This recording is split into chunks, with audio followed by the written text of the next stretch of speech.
भारत में इस वक्त दो बड़े पर्यावरणीय मुद्दे चल रहे हैं। एक अरावली की पहाड़ियों को लेकर, दूसरा लद्दाख को लेकर। और इन दोनों ही संघर्षों के केंद्र में संविधान का सिर्फ एक आर्टिकल है, सिर्फ एक। तो आइए आज इसी शक्तिशाली प्रावधान की कहानी को समझते हैं। तो चलिए शुरुआत करते हैं पहले संघर्ष से, और ये जुड़ा है दुनिया की सबसे पुरानी पर्वत श्रृंखलाओं में से एक के साथ। ये एक नंबर, सिर्फ एक नंबर है जो इस पूरी 800 किलोमीटर लंबी रेंज के लिए सबसे बड़ा खतरा बन गया है, और वो नंबर है 93%। अब सवाल ये है कि ये 93% इतना अहम क्यों है? वजह है एक नया नियम। यह नियम कहता है कि 100 मीटर से कम ऊंची पहाड़ियों को डेवलपमेंट के लिए काटा जा सकता है। और प्रॉब्लम यही है, अरावली की लगभग सारी पहाड़ियां, मतलब वही 93%, इसी कैटेगरी में आती हैं। तो एक तरह से ये नियम 2.5 करोड़ साल पुरानी पर्वत श्रृंखला के लिए एक तरह का डेथ वारंट है। और इसका असर वो एक डोमिनो इफेक्ट जैसा होगा।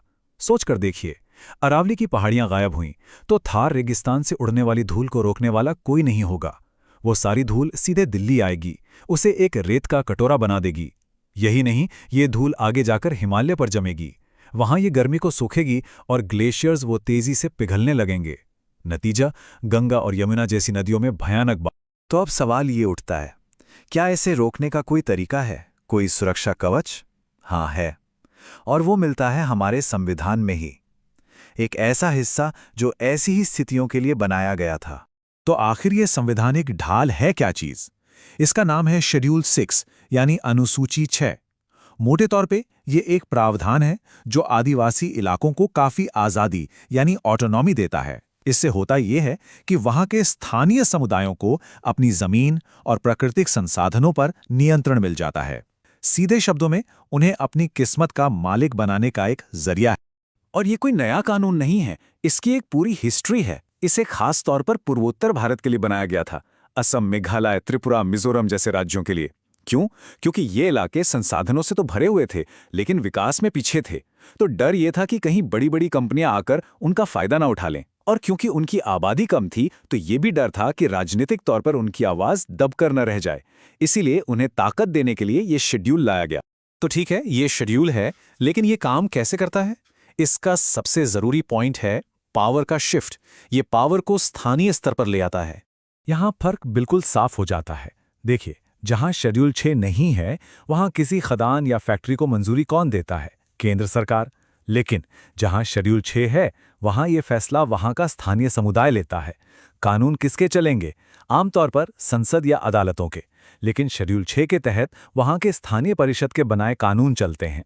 मतलब कंट्रोल सीधे केंद्र से उठकर वहां रहने वाले लोगों के हाथों में आ जाता है।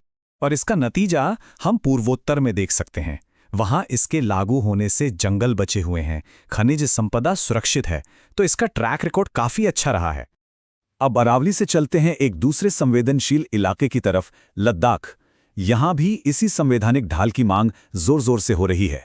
लद्दाख में इस आंदोलन का चेहरा है इनोवेटर सोनम वांगचुक, और उनकी मांग का पूरा सार इस एक लाइन में है: जब तक हम अनुमति नहीं देंगे, कोई पहाड़ नहीं खोदा जा सकता, कोई उद्योग नहीं बनाया जा सकता। मतलब साफ है, वो चाहते हैं कि लद्दाख के भविष्य का फैसला केंद्रीय नियम नहीं, बल्कि वहां के लोग शेड्यूल 6 के तहत करें। और सोनम वांगचुक कोई आम एक्टिविस्ट नहीं है। ये वही इनोवेटर हैं जिनके काम से 3 इडियट्स फिल्म प्रेरित हुई थी।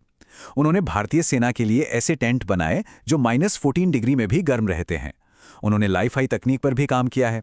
तो ऐसा मशहूर इनोवेटर जब लद्दाख के नाजुक इकोसिस्टम को बचाने के लिए शेड्यूल 6 की मांग करता है, तो उन्हें राष्ट्रीय सुरक्षा अधिनियम के तहत गिरफ्तार कर लिया जाता है। उन पर देशद्रोही होने तक के आरोप लगते हैं।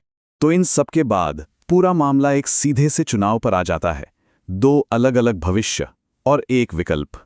यह टेबल अरावली और लद्दाख जैसे इलाकों के 2 संभावित भविष्य को सामने रखती है।